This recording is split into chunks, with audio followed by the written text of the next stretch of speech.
हाँ, वो तो बाबरी मस्जिद का शिलान्यास होगी 6 दिसंबर। लेकिन पश्चिम बंगाल के टीएमसी के विधायक ने जिस प्रकार कहा है कि हम बाबरी नाम का मस्जिद बनाएंगे, हम इसका पहले निषेध करते हैं।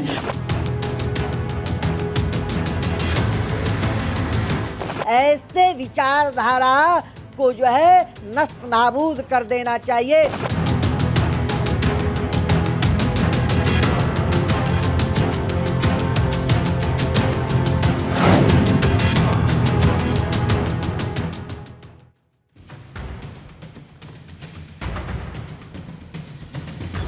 नमस्कार, आप देख रहे हैं दहाड़ और आपके साथ मैं हूं पूजा यादव। मौसम चाहे सर्दियों का चल रहा हो, लेकिन बंगाल में सियासी पारा चरम पर है। बाबरी मस्जिद का जिन्न एक बार फिर से बाहर आ चुका है। टीएमसी विधायक हुमायूं कबीर ने बाबरी मस्जिद की बरसी पर बंगाल में बाबरी मस्जिद की तर्ज पर मस्जिद की आधारशिला रखने का ऐलान कर दिया। तो वहीं बीजेपी ने भी बाबरी मस्जिद का जवाब राम मंदिर से देने का ऐलान कर दिया है। चुनाव को अब ज्यादा वक्त नहीं, लेकिन तुष्टीकरण का दौर शुरू हो चुका है। एक खास वर्ग के वोटर्स को लामबंद करने के लिए टीएमसी 6 दिसंबर को बड़ी रैली करने जा रही है, जिसमें 2 लाख से ज्यादा लोगों के आने की उम्मीद है। तो वहीं बीजेपी भी राम मंदिर की धर्म ध्वजा के कार्यक्रम को भव्य बनाने में जुटी है। वहीं कांग्रेस इसे चुनावी साजिश करार दे रही है। कुल मिलाकर बंगाल में धर्म के नाम पर सियासी गणित बिठाने का खेल शुरू हो चुका है। आज इसी मुद्दे पर दहाड़ में करेंगे चर्चा, लेकिन उससे पहले बाबरी मस्जिद वर्सेस राम मंदिर विवाद को लेकर जो जुबानी तीर छोड़े जा रहे हैं वो सुन लेते हैं। हाँ, वो तो बाबरी मस्जिद का शिलान्यास होगी 6 दिसंबर। स्टेट का मेरा नेता सब लोग को संहति दिवस भी उद्यापन होगी। मैं वहाँ का बेलडंगा में एक बाबरी मस्जिद 3 साल के लिए काम चलेगी, इसीलिए उनका भित्ति स्थापन होगी। देखिए, भारत की धरती पर विदेशी आक्रमणकारी के नाम पर एक भी ईंट कहीं भी नहीं रखने दी जाएगी। और जो इस प्रकार की बात कर रहे हैं, घुसपैठियों के सब संरक्षक हैं और घुसपैठियों के खिलाफ पूरे देश में अभियान चल रहा है कि एक भी घुसपैठी भारत में नहीं रहने दिया जाएगा और उनको चुन चुन करके, उनको खोज खोज करके भारत के बाहर निकाला जाएगा। ये कल देश के माननीय गृह मंत्री श्री अमित शाह जी ने ऐलान भी कर दिया है और पूरा देश इसके लिए तैयार भी है। और अब बाबर का नाम इस देश में ले करके अगर ये सोचते हैं कि वो राजनीति करेंगे, तो इसका जवाब पश्चिम बंगाल की जनता 2026 होने वाले विधानसभा चुनाव में तृणमूल कांग्रेस की सरकार को उखाड़ फेंकेगी, वहां से जंगल राज को समाप्त करके। भाई, मस्जिद बनाना, मंदिर बनाना, गुरुद्वारे बनाना या गिरजाघर बनाना कब से अपराध हो गया है देश में? सच बात यह है कि हिंदुस्तान का संविधान आजादी देता है सबको अपने अपने पूजा स्थल बनाने की, तो उनके पूजा स्थल जिसके बनाने वो अपना बनाए। देखिए, तृणमूल कांग्रेस के विधायक हुमायूं कबीर जो विवादित बयान देकर के सुर्खियों में रहना चाहता है, सर्वोच्च न्यायालय के फैसले का अवमानना करना, यह संवैधानिक और संविधान का विरोध करना है। ऐसे विचारधारा के लोगों को ऊपर जो है सर्वोच्च न्यायालय के फैसले की अवमानना का जो है मुकदमा पंजीकृत करके जेल भेजना चाहिए। सर्वोच्च न्यायालय के फैसले से 5 बीघा जो है बाबरी मस्जिद के लिए जमीन दी गई है। क्या ऐसे अभी तक संतुष्टि नहीं मिला? तो आज की दहाड़ शुरू करने से पहले उन सवालों का रुख कर लेते हैं जिनके इर्द गिर्द ये चर्चा रहने वाली है। तो सवाल आता है पहला, बंगाल में बाबरी वर्सेस राम मंदिर, बेनिफिट किसका? सवाल है, मकसद सर्वधर्म संभाव या फिर सियासी नैया पार? धर्म की आड़ में वोट बैंक का मेल, सियासी खेल लगातार जारी है क्या? फिर दूसरा आता है सवाल, तुष्टीकरण की नीति बाबर से आखिर क्यों है प्रीति? ममता का बड़ा दांव, बंगाल में सियासी बवाल। ये तमाम ऐसे सवाल लगातार बने हुए हैं जिन पर आज चर्चा होने वाली है। कई अहम सवाल इसलिए उठ रहे हैं क्योंकि देश में एक तरफ जहां विकास की बात होनी चाहिए, लोगों को रोजगार की बात होनी चाहिए, उस बीच ये हिंदू मुस्लिम फिर से मंदिर मस्जिद पर बात जाकर क्यों टिक चुकी है? क्या पश्चिम बंगाल में सियासत पे कब्जा करने के लिए बड़ा जरूरी है तुष्टीकरण वाली नीति?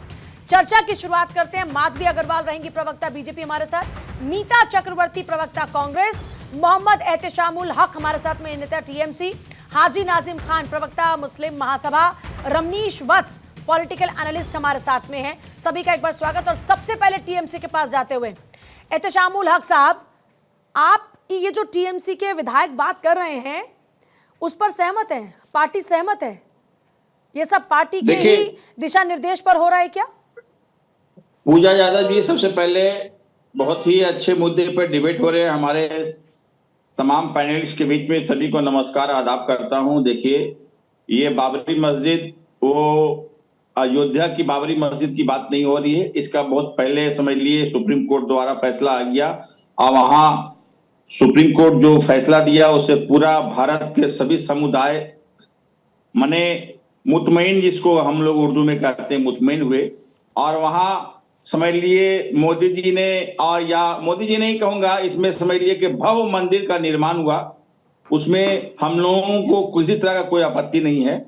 अब रहा जो मुर्शिदाबाद के बेलडंगा में हमारे हुमायूं कबीर जो मेंबर ऑफ एमएलए हैं यहाँ के, तो उन्होंने एक उन्हीं के नाम पे नई मंदिर का तामीर वो करवाने जा रहे हैं। तो इसमें आपत्ति का कहाँ कोई बात है? अरे भाई, एक नाम का पार्टी की तरफ से ऑफिशियल है ना, ये एमएलए का इंडिविजुअल फैसला है या फिर ये पार्टी का फैसला है? फिर आगे सवाल उसके हिसाब से किया जाएगा। ये पूजा यादव जी, ये उनका इंडिविजुअल फैसला है और वो एक मुसलमान है और उस इलाके में रहने वाले हैं, इसलिए वो बाबरी नाम के मस्जिद वहां बनाना चाहते हैं। इसमें पार्टी का कोई स्टैंड नहीं, उनका ये इंडिविजुअल मैटर है। बाबरी इससे ज्यादा प्रेम है क्या टीएमसी को या फिर हुमायूं कबीर को? एक सवाल आ रहा है। टीएमसी की बात नहीं है यहाँ पे। टीएमसी के वो एक एमएलए हैं। टीएमसी नाम जोड़ना सही नहीं है। वो एक मुसलमान है, जैसा मैं एक मुसलमान हूँ, वो एक मुसलमान। जब एमएलए के आगे टीएमसी लगा हुआ है तो उसको टीएमसी से कैसे अलग किया जा सकता है सर? नहीं, टीएमसी के अगर वो पूजा नेता यादव हैं। इस शो में बैठकर कुछ कह रही है तो भारत 24 को उससे अलग कैसे किया जा सकता है सर? मैं 24 को अलग नहीं कर रहा, मैं दूसरी बात कर रहा हूँ। आप घुमाने नहीं, मैं घुमा नहीं रही हूँ। अगर टीएमसी एमएलए हुमायूं कबीर, यही पहचान है ना उनकी? हुमायूं कबीर एमएलए टीएमसी, यही पहचान है ना उनकी? वो एक मुसलमान समुदाय से आते हैं। हुमायूं वो कबीर एक मुसलमान समुदाय से आते हैं। हुमायूं कबीर एमएलए टीएमसी, यही पहचान है ना उनकी? तो आपके एमएलए का बाबर से इतना प्यार क्यों है? एक सवाल लोग पूछ रहे हैं, कह रहे हैं कि बाबर से क्यों प्यार है? मस्जिद बनाइए, मस्जिद बनाने से किसने रोका? लेकिन तारीख आप वही तय करते हैं, इसलिए नियत पर शंका होती है। क्या ये तुष्टीकरण की राजनीति है? क्या एक वोट बैंक को लुभाने के लिए पार्टी के एक एमएलए को लगा दिया गया ड्यूटी पर कि तुम ये काम करो, तुम्हारा ये काम है? एक तरीके से नए मस्जिद का निर्माण हो रहा, ये कोई तुष्टीकरण की बात नहीं है। नए बाबरी मस्जिद का निर्माण, उसमें क्या दिक्कत है? आपका नाम का 10 आदमी हो सकता है। क्या राम मंदिर सिर्फ एक ही जगह है? क्या राम मंदिर दूसरी जगह नहीं है? बाबरी राम मंदिर देखिएगा, पटना का राम मंदिर है। राम भारत में और बाबर का तो कोई मुकाबला या उसके साथ में इस नाम को जोड़ा भी नहीं जा सकता ना सर, ये तो कंपैरिजन ही नहीं हो सकता। देखिए, बाबर नाम मुगल से नहीं जोड़ा जा रहा। बाबर एक मुस्लिम का नाम है। बाबर नाम का एक लाखों की संख्या मुसलमान मिलेंगे नाम के, जैसे मेरा नाम अग्रवाल। इसका क्या जवाब है? बाबर नाम के बहुत सारे जवाब ले लेते हैं। ये कह रहे हैं कि बाबर तो देश में भी कितने लोगों का नाम है, तो आप उसको गलती क्यों लेते हैं? कितने लोगों का नाम है? देखिए, ऐसा है कि टीएमसी की प्रवक्ता बड़ी शातिर तरीके से बात को ढकते हुए नजर आ रहे हैं। और पश्चिम बंगाल की जब बात आती है तो तुष्टीकरण अपने आप सामने आ जाता है। देखिए, ये जो सीख रहे हैं अपनी ममता बनर्जी से सीख रहे हैं, क्योंकि वो उनकी लीडर है। और ममता बनर्जी की तुष्टीकरण की राजनीति और उनकी जो भाषा होती है, विवादित भाषा होती है, और पश्चिम बंगाल में कुछ लोगों को संतुष्ट करने के लिए और खुश करने के लिए जिस तरीके की भाषा का वो इस्तेमाल करती है, वो हम लोग आए दिन इस पर चर्चा करते और सुनते आए हैं। और यही क्रम में उन्होंने जाकर जो है बाबरी मस्जिद की बात करी है, क्योंकि ये विवादित एक बात है देश के लिए और मुस्लिमों के लिए एक ज्वलंत मुद्दा है। और इसको देखते हुए उन्होंने लेकिन बाबरी का जवाब अगर राम मंदिर से दिया जाए तो ये भी तो तुष्टीकरण की राजनीति है ना माधवी जी? देखिए, राम मंदिर, देखिए भारत के अंदर में राम मंदिर की तुलना अगर बाबरी मस्जिद से हम लोग अगर मैं तुलना की बात नहीं कर रही हूँ, मैं तुलना की बात ही नहीं कर रही। मैं तो ये कह रही हूँ कि बाबरी के जवाब में अगर राम मंदिर का जिक्र लगेगा तो तुष्टीकरण की राजनीति में आप भी आ गए, इसका मतलब। देखिए, मैं समझती हूँ कि यहाँ पर इस राम मंदिर का तो कहीं पे भी किसी तरीके से उल्लेख होना नहीं चाहिए। राम मंदिर अपने आप में अयोध्या में बना हुआ है, जिसका समर्थन पूरे देश भर में किया गया, जिसका सदियों से लोग देशवासी जो है इंतजार कर रहे थे। इसीलिए राम मंदिर की यहाँ पे किसी तरीके से बातें नहीं होनी चाहिए। यहाँ केवल ये बात हो रही है कि पश्चिम बंगाल में तुष्टीकरण की राजनीति होती है और वो हम देखते आए हैं। जब लोगों को ये खास करके मुस्लिम समुदाय को अगर ये उनके लिए एक मुद्दा बना हुआ है सालों से, जब से मंदिर बना है और जब से टूटी है, और इस पर कितना संघर्ष हुआ है पूरे देश भर ने देखा है, इसके बाद अगर ये इस तरीके की बातें करके अगर संतुष्ट करे तो सामने दिख रहा है कि वो क्या चाहते हैं। वो चाहते हैं कि पश्चिम बंगाल में विवाद हो। तो देश का मुसलमान ऐसा चाहता भी है कि नहीं, इसका जवाब तो फिर हाजी नाजिम देंगे। हाजी नाजिम, क्या इस देश के मुसलमान को बाबर से प्यार है? क्या इस देश के मुसलमान को मस्जिद बाबरी नाम पर हो ये ज्यादा अच्छा लगता है? क्या मस्जिद से प्यार है या ये बाबर के नाम पर मस्जिद हो इससे प्यार है? हाँ पूजा जी, मेरी आवाज आप तक आ रही है? जी जी, बहुत अच्छे से आ रही है हाजी नाजिम जी। हाँ पूजा जी, देखिए हम लोगों को तो अपने भारत से प्यार है, और जब भारत से प्यार है तो भारत के अंदर जो भी हमारे धार्मिक स्थल बनते हैं तो हम अपने धार्मिक स्थलों से भी प्यार है। अगर दूसरे के समुदाय के धार्मिक स्थल बनते हैं तो भाई हम उन हिंदू भाइयों के दो धार्मिक स्थल है उनका भी सम्मान करते हैं। और रही बात यहाँ पर मस्जिद की, मैं कहता हूँ कि यहाँ मस्जिद से दिक्कत है या मस्जिद का जो नाम उन्होंने रखा है टीएमसी विधायक ने बाबरी, उससे दिक्कत है। पहले तो ये क्लियर होना चाहिए। क्लियर किया कि नाम से हर कोई कह रहा है कि मस्जिद तो इस देश में अधिकार है देश के मुसलमानों का, नाम पर एतराज है। आपको है उस नाम पर एतराज कि नहीं? इसीलिए पूछा कि बाबर से प्यार है क्या इस देश के मुसलमान को? हाँ पूजा जी, देखिए ये अगर बाबर की बात आती है या मुगलों की बात आती है तो मैं कहना चाहता हूँ कि मुगलों की ऐतिहासिक धरोहर से तो सबको प्यार है, क्योंकि वो जानते हैं कि मुगलों की ऐतिहासिक धरोहर से राजस्व बढ़ता है, लेकिन मुगलों से नफरत है, ऐसा तो नहीं चलेगा। भाई अगर आपको इतना मुगल ने जो धरोहर बनाई वो भारत को लूट लूट के बनाई, क्यों आए थे मुगल देश के अंदर? भारत में क्यों हुई उनकी एंट्री? एहसान किया क्या उन्होंने यहाँ पर धरोहर तैयार करके? हाजी नाजिम का घर यहाँ पर आज है और कल को हाजी नाजिम का घर अगर ऐतिहासिक धरोहर हो जाए तो इसमें हाजी नाजिम का रोल ज्यादा होगा या उस भारत का जहां पर हाजी नाजिम को मौका मिला अपना घर बनाने का?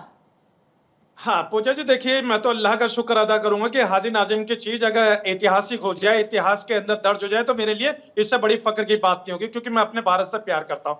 और रही बात ये कि भी यहाँ पे अभी इस तरीके का जो बात आ रही है, आपने मेरे सवाल का जवाब नहीं दिया। बाबर से प्यार है क्या देश के मुसलमान को? बड़ा सीधा सवाल मैंने पूछा, पहले ये बताइए। फिर मस्जिद पे तो किसी को एतराज है ही नहीं। इस देश में न जाने कितनी मस्जिद है, आज दिन नई नई मस्जिद। और सिर्फ मस्जिद ही क्यों, इस देश में हर धार्मिक स्थल का उतना ही सम्मान है और उनका उतने अधिकार है।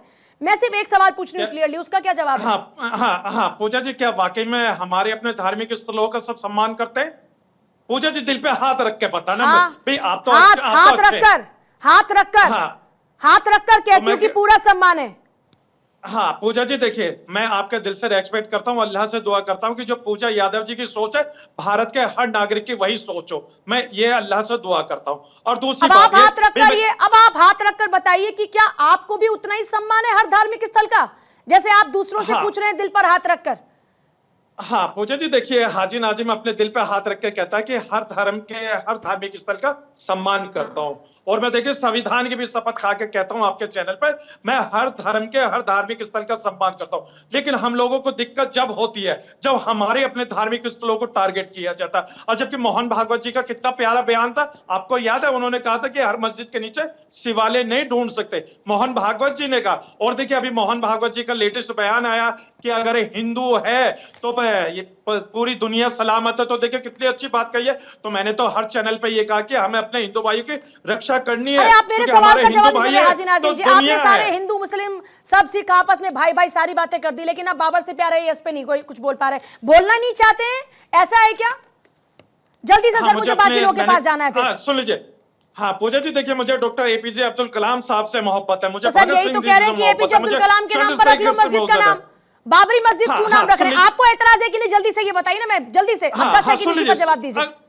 हाँ पूजा जी, देखिए शिलांग के अंदर एक मदीना मस्जिद है, वहां पर डॉक्टर एपीजे अब्दुल कलाम के साहब के नाम से नहीं देंगे हाजी नाजिम जवाब, नहीं देंगे हाजी नाजिम जवाब, नहीं देंगे हाजी नाजिम जवाब, नहीं दे रहे हैं ना। मीता चक्रवर्ती, प्रवक्ता कांग्रेस। सर ठीक है, आप नहीं देना चाह रहे जवाब, ठीक है, अब मैं आपको बाध्य भी नहीं कर सकती, आप इस पर जवाब दो। अब ये भी आपके पास स्वतंत्रता है कि आप इस पर जवाब देना चाहते हैं कि नहीं देना चाहते। मीता चक्रवर्ती जी, कांग्रेस इस पर क्या सोचती है? कांग्रेस का इस पर क्या स्टैंड है? बाबरी मस्जिद का ये जो मामला इतना तूल पकड़ रहा है, ठीक है? देखिए, कांग्रेस का एक सीधा स्टैंड है कि बंगाल की जो राजनीति है वो टोपी तिलक के ऊपर नहीं होना चाहिए, होना चाहिए तो करप्शन स्कैम्स के ऊपर, एम्प्लॉयमेंट के ऊपर, यहाँ पर विकास हुआ या नहीं हुआ, कितना इंडस्ट्री आया, यहाँ के एजुकेशन और इंफ्रास्ट्रक्चर के ऊपर डिस्कशन होना चाहिए। अभी ये टीएमसी और बीजेपी दोनों के लिए ये फायदेमंद है। अभी जो हुमायूं कबीर साहब है, ये पहली बार नहीं है कि उन्होंने कोई कंट्रोवर्शियल रिमार्क किया है, उन्होंने काफी कंट्रोवर्शियल रिमार्क्स पहले भी कर चुके हैं और उसका उनको फायदा भी मिला है। तो ऐसे मुद्दे में देखिए, धर्म का स्थान सभी के लिए हम लोग रिस्पेक्ट करते हैं। अगर वो एक मस्जिद बनाना चाहते हैं, इसमें कोई दिक्कत नहीं है, कोई भी कहीं पर भी मस्जिद भी बना सकते हैं, मंदिर भी बना सकते हैं, गुरुद्वारा भी बना सकते हैं, हम उसका स्वागत करते हैं। अगर कोई आके बोलता है कि टीएमसी के स्टैंड नहीं है और ये वो बाबर नहीं है, कोई और बाबर है, तो पहले तो वो अपना स्टैंड सही से रखे कि कौन सी किस मुद्दे से बाबरी मस्जिद की बात आ रहा है यहाँ पर। ये क्या रिलीजियस सेंटिमेंट को इंस्टिगेट करने की एक प्रयास नहीं है जिससे कि टोपी तिलक का राजनीति हो और पोलराइजेशन का, मेरुकरण का राजनीति हो, यहाँ पर भेदभाव की राजनीति हो। पश्चिम बंगाल में 30% से ज्यादा माइनॉरिटी पॉपुलेशन है, उसका राजनीति हो, पोलराइजेशन का राजनीति हो, और जो असली मुद्दे हैं एम्प्लॉयमेंट या लैक ऑफ इंडस्ट्रियलाइजेशन और शिक्षा और यहाँ पर वुमेन सिक्योरिटी को लेके जितने सारे मुद्दे हैं, उससे हम लोग बातचीत नहीं करें, पूरा पॉलिटिकल डिस्कोर्स हिंदू और मुस्लिम की राजनीति में चले जाए। अच्छा, टीएमसी की सोच आपको क्या नजर आ रही है? फिर बीजेपी की सोच पर बात करूंगी आपसे। टीएमसी की सोच क्या है? तुष्टीकरण की है कि नहीं? ममता बनर्जी का 6 दिसंबर को चूज करना, उनके एमएलसी का 6 दिसंबर को चूज करना, वो कह रहे हैं कि मस्जिद की नींव रखेंगे, वो वहां पर धार्मिक सद्भावना की बात कर रही हैं, विध्वंस की बरसी पर, बाबरी मस्जिद विध्वंस की बरसी पर कार्यक्रम जिसमें लाखों की तादाद में लोग जुटेंगे। क्या ये तुष्टीकरण है कि नहीं? ममता बनर्जी का ये जो प्रोग्राम है उसे कांग्रेस कैसे देखती है? देखिए, ममता बनर्जी बाखूबी जानती है यहाँ का डेमोग्राफिक क्या है, उनका वोट बैंक क्या है, उनको बहुत अच्छी तरह से पता है। अगर उनका जीरो तो शुरू होता है 30% से, बिना कुछ करे उनको 30% वोट मिल जाता है सिर्फ डर के मारे कि बीजेपी को हटाना है। उसके बाद आपसे सवाल इसलिए ज्यादा जरूरी हो जाता है ना क्योंकि आपके अलायंस का हिस्सा ममता बनर्जी रही है।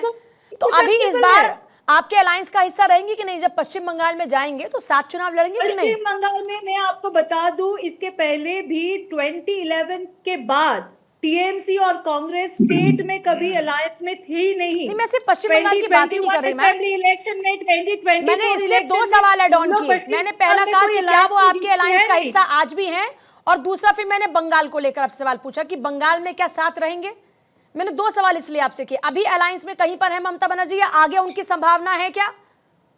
नेशनल लेवल में मैं साफ बता दूं, इंडिया अलायंस में नेशनल कॉन्टेक्स्ट में टीएमसी साथ में है, पर स्टेट में वेस्ट बंगाल में ना पहले 2011 के बाद से कभी इंडियन नेशनल कांग्रेस और टीएमसी के अलायंस था ही नहीं। टीएमसी के खिलाफ कांग्रेस और लेफ्ट लास्ट असेंबली इलेक्शन में अलायंस बना के कांग्रेस और लेफ्ट लड़ी थी वेस्ट बंगाल के अंदर। तो वेस्ट बंगाल में अभी भी साथ नहीं रहेंगे। लोकसभा इलेक्शन में कोई अलायंस था नहीं बिटवीन टीएमसी एंड कांग्रेस। आप कह रहे हैं कि आगे भी ऐसा नहीं होगा? अभी तक ऐसी सिचुएशन है। रमनीश भट्ट साहब, सारी बातें सुन ली आपने, क्या कहेंगे आप? पूजा जी, सबसे पहली बात है कि ममता दीदी ने धार्मिक सद्भावना की बात करी, और ऐसा सुनने को आ रहा है कि 6 दिसंबर को जो बाबरी विध्वंस का जो बरसी है उसी दिन ये कार्यक्रम होने जा रहा है कोलकाता में। और धार्मिक सद्भावना की ममता दीदी आप बात करती हैं तो एक लंबी फहरिस्त है आप ही के नेता को। ये कौन से सद्भावना की बात करती हैं? जब आप जय श्री राम का नारा यदि कोई सामने लगा दे तो आप कहते हैं खाल उधेड़ दूंगी। फिरहाद हकीम जो कहता है कोलकाता तो मिनी पाकिस्तान है। या हम इस हुमायूं कबीर की ही बात करें, हुमायूं कबीर ने कुछ दिन पहले ही बयान दिया था जिसमें कहा था कि हिंदुओं की पॉपुलेशन 30% है और इनकी जो है 70% हमारी पॉपुलेशन है। भागीरथी 2 घंटे में हम भागीरथी नदी में इन हिंदुओं को, काफिरों को फेंक देंगे। तो जो हिंदुओं को काफिर मानता हो, वहाँ की हुकूमत जो मानती है, वहाँ के हुकूमत में जितने नेता हैं तमाम, फिरहाद हकीम की बात करें, हुमायूं कबीर की बात करें, चाहे आप सगीर अहमद की बात करें। सगीर अहमद तो कहता है कि रामनवमी और शोभा यात्रा तो दंगे का, वहाँ पे दंगे होते हैं। तो इस तरह की चीज़ें जो लगातार आपके वर्जन आते रहे हों, और आप उसमें धार्मिक सद्भावना जगानी चलिए, तो हम कैसे मान ले? तो इसका मतलब ये भी मान लिया जाए कि ममता दीदी आप भी हिंदुओं को काफिर मानती हैं, क्योंकि आपके तमाम नेता तो ऐसा। उसके बाद फिर बात आती है कि बाबर के नाम पे, अरे भैया जो बाबर जो एक आक्रांता था, इस बात को कैसे भुलाया जा सकता है? और मुसलमानों की बात करते हो तो खास के जो देश के मुसलमान हैं और जो पश्चिम बंगाल के मुसलमान हैं, सबसे पहले तो उन्हें ही खिलाफत करनी पड़ेगी कि आप मोहम्मद पैगंबर के नाम पे मस्जिद बनाना चाहते हैं, उनको बिठाना चाहते हैं। या आक्रांता एक लुटेरा, जो एक बलात्कारी, एक हत्यारा था जो हमारे देश को लूटा, और उसके नाम पे आप अभी भी आप गा रहे हैं। आखिर मुगल की गाथा कब तक गाई जाएगी? और मुगल की गाथा गाने वाले ऐसे तमाम जो है, चाहे अखिलेश यादव की बात करें, ऐतिहासिक धरोहर है, उसके जरिए तो हम राजस्व इकट्ठा करते हैं। कौन से धरोहर की बात करें? कौन से धरोहर की बात करते हैं? आपको ये नहीं पता है कि लाखों हिंदुओं के जिसने हत्या कर दी, आप अपने आप को भाई मानते हैं, हिंदू को भाई मानते हैं, ठीक है, आप हिंदू को तो भाई मान लेते हैं। तो जिस हिंदू को जिसने हत्या किया, लाखों हिंदुओं को मारा, जिसने कत्ल कर दिया, उसको आप कहते हैं कि हाँ हमारा तो वो राजस्व का एक नायाब तरीका उसने अपनाया था, जिसने हिंदू के ऊपर वो कर लगाए थे। पूजा जी मैं काउंटर करूंगा जल्दी से और इसको जस्टिफाई करने के लिए इसका जवाब टीएमसी के प्रवक्ता देंगे। जल्दी से जवाब दीजिए, क्या कह रहे हैं हाजी नाज़िम? पूजा जी देखिए, रमनीत भाई जो है कितनी खूबसूरती से हिंदू भाइयों को काफिर कहते थे। भाई मेरे मजहब इस्लाम के अंदर आप लोग मानते हैं ना, मेरे मजहब इस्लाम के अंदर क्या होता है काफिर का मतलब? हाजी नाज़िम, क्या है काफिर का मतलब? भाई ये हाँ काफिर का मतलब तो ये रमनीत भाई बताएंगे। मैं तो अपने हिंदू भाई को अपना भाई मानता हूँ। आप बता दीजिए ना काफिर का क्या मतलब है?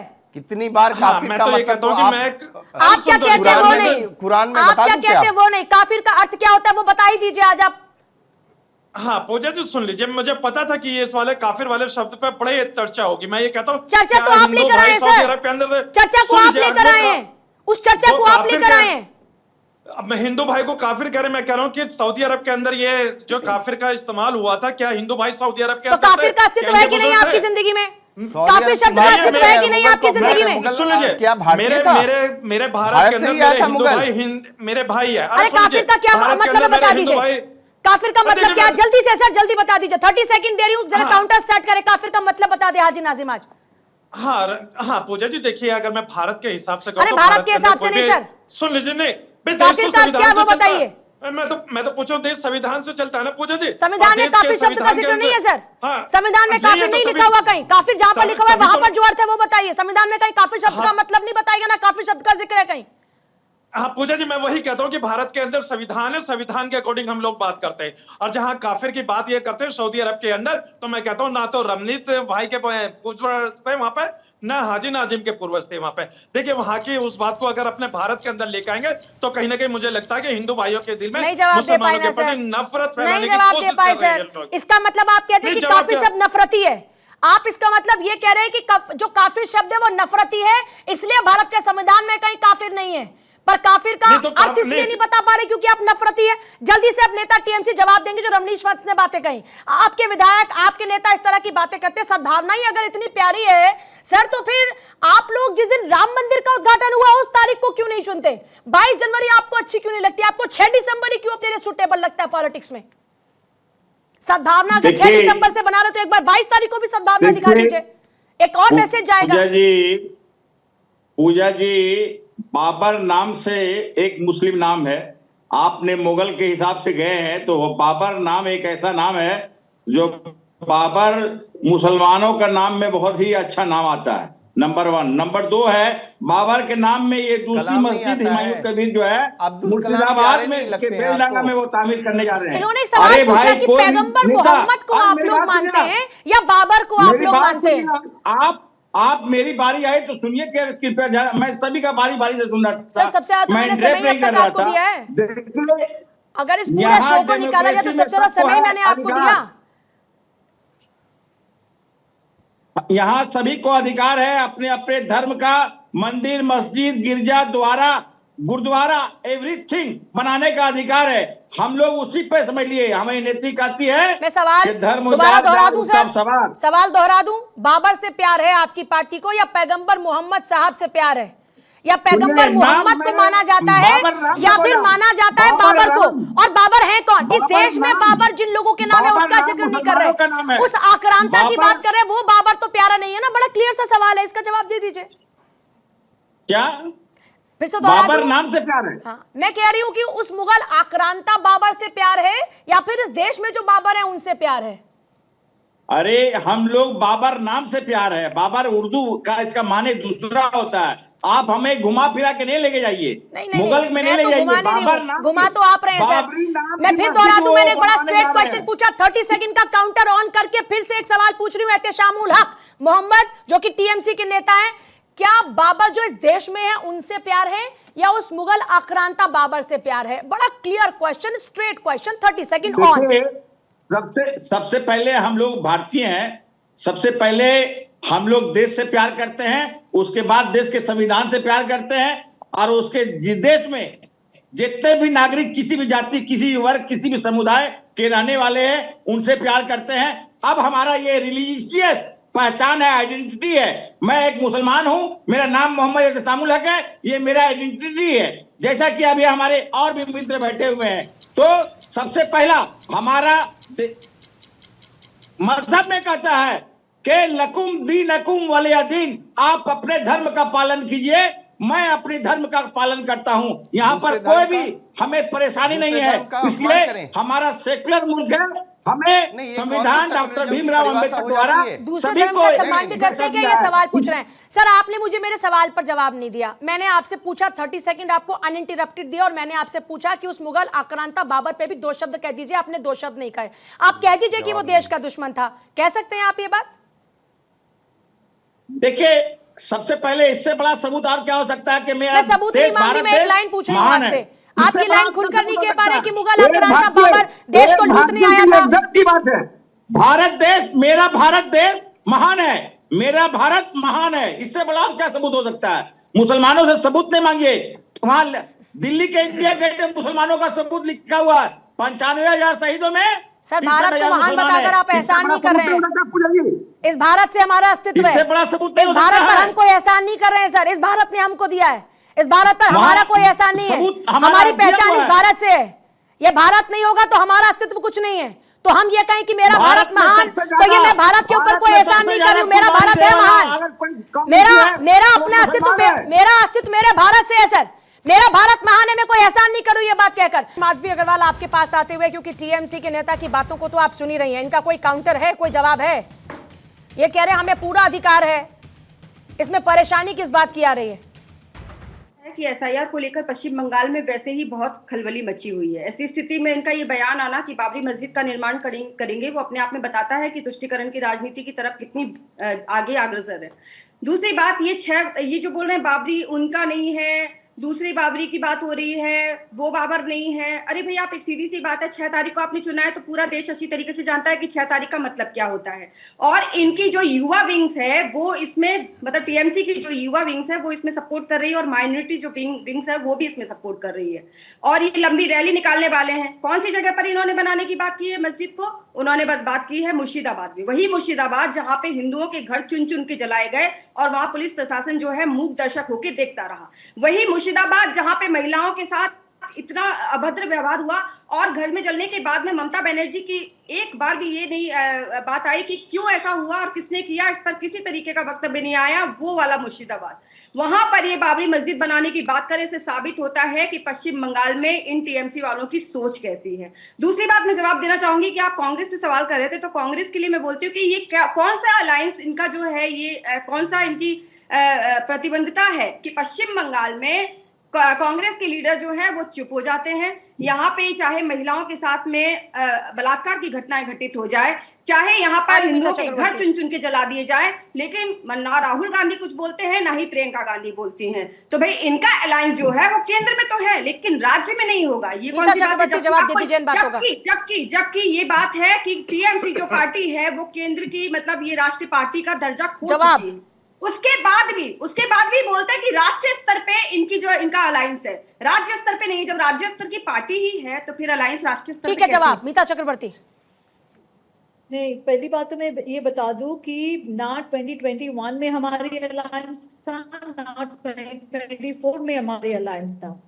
और पोस्ट पोल अलायंस जो इंडिया ब्लॉक बना हुआ उसमें टीएमसी जरूर है और राष्ट्रीय है। ये लॉजिक बहुत फ्लॉड लॉजिक है कि अगर कोई स्टेट का पार्टी है तो वो राष्ट्रीय स्तर में उसका कोई से नहीं रहेगा। That is against the spirit of India. Okay, secondly, चाहे वो आरजी कर इशू हो या कोचपा लॉ कॉलेज इशू हो, आप प्लीज अपनी थोड़ा जानकारी को ज्यादा कीजिए, क्योंकि राहुल गांधी जी से लेके प्रियंका गांधी जी से लेके खड़गे जी तक हर कोई लीडर, चाहे वो नेशनल लीडर हो या हमारी स्टेट में अधीर रंजन चौधरी हो या शुभंकर सरकार हो, सभी ने प्रेस में स्टेटमेंट दिया है, ट्वीट किया है। और हम लोग काफी दिनों हम लोग सड़कों में जाके प्रोटेस्ट किया है, प्रोटेस्ट रैलीज किए हैं। तो ऐसी नहीं है कि वुमेन सिक्योरिटी इश्यूज के ऊपर या करप्शन स्कैम्स के ऊपर हमने प्रोटेस्ट नहीं किया है वेस्ट बंगाल में। नंबर 3, ये तो बीजेपी और टीएमसी वालों की एक साजिश है कि वो लोग नहीं चाहते कि यहाँ पर जो कन्वर्सेशन वो डेवलपमेंट के ऊपर हो, शिक्षा के ऊपर हो। अच्छा अमिता जी, एक सवाल पूछ रही हूँ मैं आपसे, इसका मतलब आप ये टीएमसी कैसी पार्टी है? की राजनीति के ऊपर टीएमसी आपकी निगाह में सेक्युलर पार्टी है? मुजुमदार बोलते हैं, एक मिनट 30 सेकंड्स मोर, 30 सेकंड्स। यहाँ पर कभी बीजेपी के सुकांतो मुजुमदार बोलते हैं कि आप मुर्शिदाबाद से निकल के नदिया में आ जाओ और वहां पर हम दिखा देंगे तांडव नृत्य, शिव का तांडव नृत्य दिखा देंगे। तो यहाँ पर ये हुमायूं कबीर कभी बोलते हैं कि हम हिंदू को मार के नदी में, भागीरथी नदी में हम लोग उसका लाश फेंक देंगे। तो हिंदू मुस्लिम का जो पोलराइजेशन का राजनीति है, ये एक मिली जुली एक साजिश है टीएमसी और बीजेपी का, इसीलिए कि डेवलपमेंट की इश्यूज के ऊपर बातचीत ना हो और सिर्फ टोपी तिलक का राजनीति हो। आप सवाल पूछ लूं मैं आपसे, आपकी नजर में फिर सेक्युलर पार्टी है टीएमसी की नहीं? और अगर आपको लगता है कि टीएमसी के इस तरह के स्टैंडर्ड्स हैं, तो फिर नेशनल या स्टेट इस तरह का किसी भी तरह का अलायंस फिर ऐसी पार्टी के साथ में आप क्यों करें जब आपकी सोच ही उनके साथ मैच नहीं करती है? क्या सिर्फ बीजेपी को हराने के लिए फिर आप ऐसी पार्टी के साथ में जाते हैं जो बंटवारे की बात करती है, तुष्टिकरण की पॉलिटिक्स करती है, जो एक तरफा राजनीति करती है, एक धर्म के लिए राजनीति करती है? फिर क्यों आप ऐसे लोगों के साथ? बता दूं, टीएमसी सेक्युलर पार्टी है, टीएमसी सेक्युलर पार्टी है, पहली बात तो ये बता दूं। पर वो नहीं चाहते कि जवाबदेही जो होना चाहिए 15 साल के बाद कि डेवलपमेंट के क्या हुआ, इंडस्ट्रियल डेवलपमेंट में क्या हुआ, जीडीपी ग्रोथ रेट, परिभाषा क्या है सेक्युलर की आपकी नजरों में? क्या हुआ, शिक्षा के क्या हुआ, सेक्युलर की परिभाषा क्या है नीता जी? और इसीलिए जवाब सेक्युलर की परिभाषा क्या है आपकी नजर में? फिर मैं आपके पास आ रही हूं माधवी जी। ये सिर्फ सेक्युलर की परिभाषा क्या है? और कुछ नहीं, और कुछ नहीं। क्या है सेक्युलर की परिभाषा आपकी नजर में? जहां पर स्टेट हर एक कम्युनिटी को समान जगह, समान इज्जत देता है। तो समान इज्जत मिलती है टीएमसी के द्वारा? टीएमसी बाय ऑफिशियली तो क्या सरकार में, टीएमसी की सरकार में पश्चिम बंगाल में सभी कम्युनिटी को समान अधिकार मिलता है क्या? ये तो बीजेपी वालों ने अरे सर रखा है कि यहाँ पर हिंदू। मैम आप बता दीजिए ना, आपने कहा वो पार्टी सेक्युलर पार्टी है, आपने कहा वो पार्टी सेक्युलर पार्टी है। मैं आपसे पूछ रही हूँ, सेक्युलर पार्टी जैसी हरकतें होती हैं क्या से हिंदू रहते हैं पश्चिम बंगाल में? अभी बीजेपी सरकार में नहीं है ना वहाँ पर, अभी बीजेपी। मैम बिल्कुल आपका सवाल बीजेपी के प्रवक्ता देंगे, आपके सवालों का जवाब बीजेपी के प्रवक्ता देंगे, लेकिन मैं एक क्वेश्चन आपसे पूछ रही हूँ, अगर वो सेक्युलर पार्टी है तो क्या वो सेक्युलरिज्म आपको नजर आता है पश्चिम बंगाल के अंदर? क्योंकि आपकी बातों ने तो खुद कह दिया कि वो सेक्युलरिज्म नजर नहीं आता। और आप लोग जो सोचते हैं ना टोपी तिलक का राजनीति करके बीजेपी यहाँ पर जीत पा जाए, जीत लेगा, ये बिल्कुल गलत है। मैं एक सवाल पूछ रही हूँ आपसे, फिर मैं आपको 30 सेकंड दूं क्या? चलिए एक सेकंड, बहुत देर से हाथ रेस करें माधवी अग्रवाल, आपको फिर सवाल सुनवा देती हूँ मैं। प्रॉब्लम था, मैंने सवाल पूछा सेक्युलर है तो क्या पश्चिम बंगाल में वो सेक्युलरिज्म आपको नजर आता है? इसका जवाब दे दीजिएगा, लेकिन एक सवाल उठाना चाह रही है और उसका जवाब भी दीजिएगा। बीजेपी की प्रवक्ता जो कांग्रेस की प्रवक्ता ने सवाल उठाया, माधवी अग्रवाल। पूजा जी देखिए, साफ साफ अपनी बात से बार बार बदल जाती हैं। उनका कहना, मुझे तो ये बताइए कि कौन सा पासपोर्ट चाहिए जिसमें राहुल गांधी और प्रियंका गांधी पश्चिम बंगाल में पांव रख सकें? उनके पास में किसी तरीके का कोई परमिट नहीं है कि वो पश्चिम बंगाल में आ जाए, नहीं आएंगे। आपने माइक पे कह दिया कि भाई यहाँ पर ऐसा हुआ है, हम उनके साथ खड़े हुए हैं। जो राहुल गांधी किसी मिस्त्री के घर में घुस जाते हैं, जो राहुल गांधी किसी भी जगह पे चले जाते हैं, वो पश्चिम बंगाल में क्यों नहीं आते? कहाँ रास्ता भटक जाते हैं मुझे बताइए। जो दूसरे देशों में जाकर भारत के बारे में बात करते हैं, लेकिन पश्चिम बंगाल में कुछ नहीं बोलते। उन्होंने आज तक कभी भी ममता बनर्जी को लेकर वन बाय वन करके बात करते हैं ना। और रही बात सेकुलरिज्म की परिभाषा, तो मैं आपको बता देती हूँ कि इनकी सेकुलरिज्म की परिभाषा ये है कि अगर हिंदुओं के घर चले तो मुंह पे टैप लगा लो, या अगर पश्चिम बंगाल में महिलाओं के साथ में बलात्कार की घटनाएं घट जाए तो मुंह पे टैप लगा लो। लड़की हूँ लड़ सकती हूँ, लेकिन पश्चिम बंगाल में आके नहीं लड़ सकती हूँ, क्योंकि पश्चिम बंगाल में आते उनके लिए एक अलग से परमिट लेना पड़ेगा, जो परमिट ममता मीता चक्रवर्ती, चलिए जवाब यही है। जल्दी, quick reaction, 30 seconds, timer on. ठीक है, आप गलत इंफॉर्मेशन दे रहे हो, क्योंकि ट्वीट तो राहुल गांधी जी ने भी किया था, आर्टिकल इशू में भी किया था, और कोचबाल लॉ कॉलेज में भी किया था। ट्वीट तो खड़गे जी ने भी किया था, प्रियंका गांधी जी ने भी किया था। करते हैं तो ट्वीट करने से क्या? आप थोड़ा बता दीजिए कि कांग्रेस अभी भी भारत के अंदर में वन बाय वन ऐसे खिचड़ी पकेगी तो कौन सुन पाएगा आपकी बातों को, कौन समझ पाएगा आप लोगों की बातों को? करने की जिम्मेदारी है क्या राहुल गांधी? एक एक करके बात करते हैं ना, ताकि जनता आपकी बात को समझ पाए। वन बाय वन बात करते हैं। मीता चक्रवर्ती, टाइमर ऑन, 30 सेकंड, क्या बोल रही है जवाब दीजिए जल्दी से। नॉर्थ बंगाल में भारत जोड़ो न्याय यात्रा के वक्त जब राहुल गांधी आए थे, तब उनको दिखाई नहीं दिया। उनको लगा कि पासपोर्ट लगता है, वीजा लगता है राहुल गांधी को आने के लिए। जब आरजी कौर का रेप केस होता है और राहुल गांधी जी, प्रियंका गांधी जी, खड़गे जी ट्वीट करते हैं, तो वो आपको दिखाई नहीं देता। जब हमारे पीसीसी कांग्रेस प्रेसिडेंट और उनके शुभंकर सरकार जी के लीडरशिप में हम लोग रास्ते में रैलीज करते हैं वुमेन सिक्योरिटी इश्यूज में, वो आपको नहीं दिखाई देता। तो ये सिलेक्टिव एमनेशिया है, सिलेक्टिव नैरेटिव है। तो एहतेशामुल हक, आप जिनके साथ अलायंस में, पता नहीं आप अभी अलायंस में है कि नहीं है, क्योंकि बड़ा कंफ्यूजन रहता है कि अभी इंडिया अलायंस का स्टेटस क्या है, इंडिया अलायंस का स्टेटस क्या है, यही कंफर्म नहीं हो पाता। लेकिन एहतेशामुल हक, आपकी हकीकत आप ही के सहयोगी रही कांग्रेस की प्रवक्ता बता रही हैं, उस हकीकत पे कुछ बोलेंगे आप? देखिए पूजा यादव जी, मुझे एक मिनट बोलने का कृपया, इसलिए कि मैं बहुत ध्यान शांतिपूर्वक सभी का बात सुन रहा था।